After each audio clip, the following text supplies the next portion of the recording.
La Fórmula 1 ja pot començar a callar, o com a mínim hauria d'estudiar una mica més qui és qui, i parlo tant per la mèdia com per personatges com Helmut Marko. Fa unes setmanes vam parlar de on són els diners per aconseguir les oportunitats a Fórmula 1. I vam parlar de Russell, d'Oliver Berman. Aquesta temporada hi ha 6 debutants a Fórmula 1 i el que va classificar pitjor el dissabte va ser el millor. I això crec que serà així pràcticament tot l'any, juntament amb Bortoleto. Estic parlant d'Andrea Kimi Antonelli i per què és tan bo. Comencem el podcast Motorsport Catalan Show amb Arnau Vinyals. En fi, nois, no sabia si parlar de motos, de Fórmula 1, però crec que, com que he estat molt en contacte tots aquests anys, de fet, han corregut davant meu aquests anys en el karting, doncs és apropiat que parlem dels rookies. Primer de tot, parlem d'Andrea Kimi Antonelli, clarament. Què dir? Evidentment va fer un error i dissabte que el va ficar ben enrere, però en una de les curses que ha sigut la cursa més dura per la gran majoria dels pilots de Fórmula 1, començar el 18, fer avançaments, tenir un bon ritme, i sí, evidentment, el safety car el va poder ajudar una mica, i sí, evidentment, va tenir una virolla, però va tenir una virolla en un lloc que podia salvar la virolla. Altres pilots com Carlos Sainz van tenir virolles i no les van salvar perquè les van tenir en llocs que no les podien salvar. O el mateix Fernando Alonso. Per tant, Andrea Kimi Antonelli ja ha demostrat per què està a Fórmula 1. Aviam, ja ho vam dir, porta 7 anys dintre l'estructura de Mercedes. El coneixen de pe a pa i és un pilot que viu per les coses. Un article que podeu llegir a Fórmula Ràpida, un anàlisi sobre Andrea Kimi Antonelli. Quan dic que és un pilot que viu per les curses és que és un Max Verstappen. I no dic que serà el proper Max Verstappen, perquè això és molt difícil. Però bé, ja és el segon pilot més jove, el tercer pilot més jove en puntuar a la Fórmula 1. Darrere Verstappen i Lance Stroll. Ni tan mal, no? Aleshores, què? Ha sigut una jugada mestra de Toto Wolff? Doncs sí, però no és una jugada mestra de fa 6 mesos, és una jugada mestra de fa 7 anys, 6 anys. Dintre de l'acadèmia Mercedes sabien el que feien i saben el que es fan. Chapó a tot l'equip management, perquè no només és un pilot que guanya, sinó que és un pilot que en aquests 2 últims anys s'ha transformat. Jo sempre deia que aquest noi feia unes grans qualifyings i a Fórmula 2 just no ho va aconseguir. I us deia que feia uns grans qualifyings perquè després, si no feia una bona classificació, se li complicaven les coses i no sabia com sortir del pas. Era un noi que li costava avançar i li costava el cos a cos. L'any passat a Fórmula 2 això ho va arreglar clarament. No va guanyar el campionat, però va arreglar la qualitat que li faltava. Més el gran ritme que va mostrar en els tests de Fórmula 1 privats que va fer amb Mercedes, això és el que li ha donat el seient. Què hagués passat si Antonelli hagués fet un bon qualifying? Hagués estat per davant de Russell, i jo no en tinc cap dubte que Antonelli acabarà per davant de Russell a final de temporada. No en tinc cap dubte. És la primera cursa i ja ens ha fet això. El que està clar és que Mercedes té una gran dupla.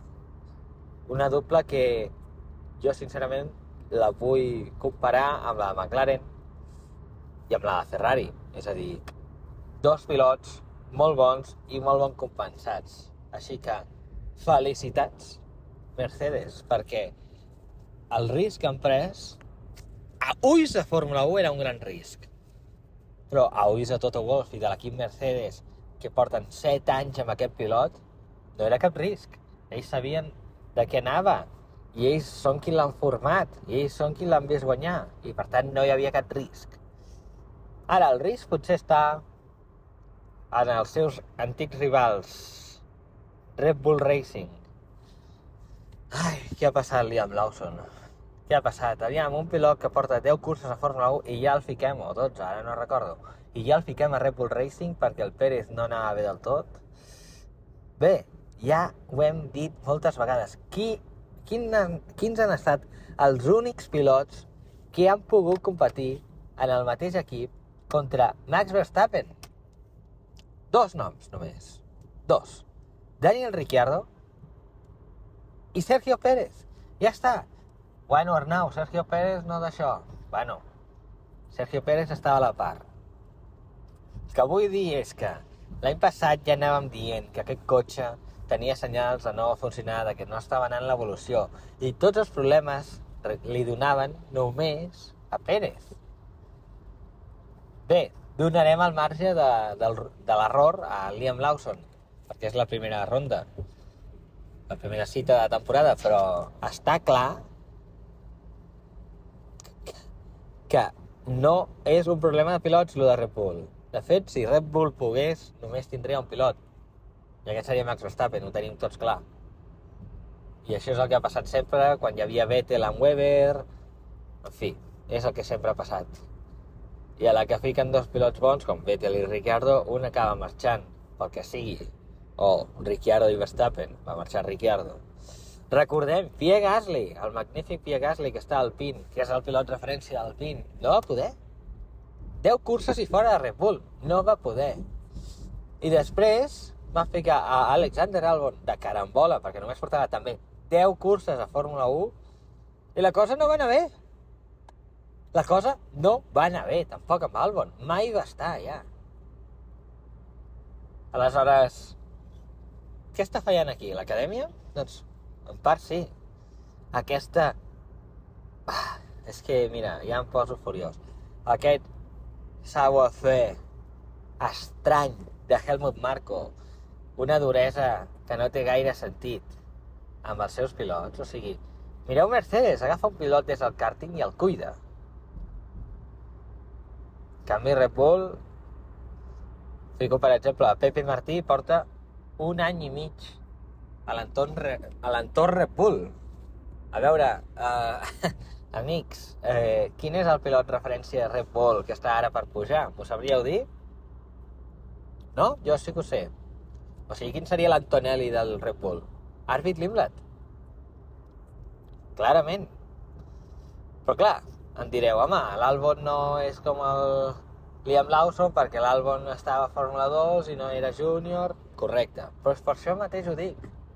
Per això mateix ho dic. Dic, ostres, quan necessitaven assegurar els mobles, aquí van anar a buscar el millor pilot lliure d'aquell moment del 2020. I qui era?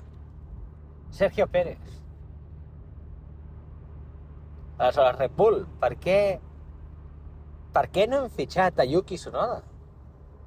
No va ser el millor pilot lliure, però, home, això de que Red Bull sempre diu no, és que a llarg plaç, doncs el Lawson ens donarà millors resultats. Bueno, escolta, sí, no, perquè el Helmut Marko després li fa un moc a l'Isaac Hadjar perquè es va sortir de pista a la volta d'escalfament, però en canvi, pràcticament el mateix accident, el Liam Lawson no va dir ni piu. Així que calmem-nos una mica, perquè Red Bull necessita una reflexió de com estan tractant aquestes coses. Sincerament, a mi m'agradaria ser Helmut Marko, perquè penso que ho podrien fer bastant millor. I que Red Bull acabaria trobant aquests 2 pilots d'acadèmia, com ara té Mercedes a l'equip, que puguin entregar resultats sempre els 2. En fi, ells sabran què estan fent, però jo crec que Lawson acabarà millorant, però estar al nivell de Verstappen ara mateix ho veig difícil, està clar, però li donen confiança. Per mi, no hi ha dubte, Yuki Tsunoda hauria d'estar en aquell seient. Quina cursa va fer amb el Racing Bulls? Vull dir, quin superqualifying, quina supercursa va fer. Ostres, nois, que és el Racing Bulls, que és l'equip B de Red Bull, que no tenen el pressupost de Red Bull. I cada any està ja porta 5-6 temporades així, donem-li una oportunitat a Yuki Tsunoda. De fet, jo penso que si Liam Lawson fa un Gasly, anem a dir, doncs Red Bull ja ha demostrat que no té por a canviar. Ja va canviar Kvyat per Verstappen a l'equip Red Bull el 2016, i va entrar Verstappen i va guanyar una cursa. Ja va canviar en el seu dia Gasly per Albon. Aleshores, aquest canvi Lawson Tsunoda és més que probable. I de fet Tsunoda necessita aquest canvi i seguirà lluitant per aquest canvi. Perquè si no, on va l'any que ve? Pues enlloc. Ho té difícil, perquè si Isaac Hadjar fa un bon paper, a qui fas fora de Racing Bulls? A Yuki Tsunoda o a Isaac Hadjar? Perquè l'any que ve, i ja veurem com va la temporada, de moment a Fórmula 2 no s'ha pogut demostrar res perquè van cancel·lar la cursa principal per les condicions meteorològiques, però hi ha Arvid Limlet, que és la figura, el jove pilot estrella i de la generació de l'Antonelli, una miqueta més jove, que puja de Red Bull. Arvid Limlet, clarament, per mi, l'any que ve estarà a Fórmula 1. Ja està fent roadshows a Amèrica i a altres llocs. No ho està fent Pepe Martí. N'ha fet alguns, sí, d'acord, però no està en el mateix estatus encara. Pepe Martí s'ho haurà de lluitar, realment. Aleshores, està complicat entrar a l'entorn Red Bull l'any que ve. Per tant, Pérez se l'havien de treure de sobre, però estiguem pendents a què passa. I jo, si fos Liam Lawson, començaria ja a oblidar-me que estic a Red Bull i treballar amb mi mateix per millorar amb mi mateix cada dia i oblidar-me que estic a l'equip campió o dels equips campions, perquè no servirà. I després ens plantejaven que Bottas era un segundón, però és que Bottas estava ja contra Hamilton i podia lluitar contra Hamilton. No hi estava sempre, però estava ja. Aleshores, què passa amb el segon pilot de Red Bull? En fi, ja veurem si Tsunoda acaba entrant, si Lawson es manté o no, o si passen coses, perquè si segueix la cosa així, passaran coses. Però això ve d'una mala planificació, no com Mercedes. I també mala planificació a l'equip Sauber. Mireu, jo estic enfadat perquè Gabriel Bortoleto està a Fórmula 1. S'ho mereix, No em despisteu, s'ho mereix. Campió de Fórmula 2, ha anat lluitant, vull dir, és un lluitador. M'agraden els pilots lluitadors. Ara és jove pilot de McLaren. McLaren està ple. I s'ha anat a Sauber. Però qui hi havia a Sauber? També campió de Fórmula 2 i mai el van pujar. Theo Pourchaire, que qualsevol campionat que va, ja sigui la IndyCar, ja sigui el WEC, fa una actuació brillant, de primeres, i mai li han donat l'oportunitat al pilot que més temps han recolzat, Theo Pourchaire. Mai li han donat l'oportunitat de pujar a Fórmula 1 i, en canvi, fitxes el pilot de McLaren que ha guanyat, el jove pilot de McLaren que ha guanyat a la Fórmula 2. Ho entenc, perquè el tens aquí recent i t'ha sortit bé, que és un pilot, com dèiem, lluitador, treballador, i a més està molt a la part de Nico Hülkenberg. Per tant, tindrem Gabriel Bortoleto per temps. Sembla que haurà sortit bé la jugada aquí. No va destrossar cap cotxe ni res, vull dir, bé, Sauber, bé. Però, ostres, el Pourchaire per què el vam oblidar tant? Bé, perquè hi havia aquesta por de pujar pilots. Una por que es va trencar l'any passat a Aràbia Saudí gràcies a Oliver Behrman, el pitjor rookie d'aquest cap de setmana. Vull dir, 2-3 accidents. Ja ho vam dir que Oliver Behrman, jo estava atès que ell anava a entrenar i entrenava i feia el circuit com un rellotge després de les curses i s'escapava. I el mateix hem vist a Fórmula 2, li ha costat i era el que necessitava, millorar en carrera, millorar els avançaments. Això ho hem vist en Antonelli, una gran progressió, en Behrman no tant. I ostres, anem a un circuit que no es pot entrenar, que no es pot fer test, que sí, que tenim simuladors, que tenim l'e-racing i tot això, i jo també, i és una meravella. però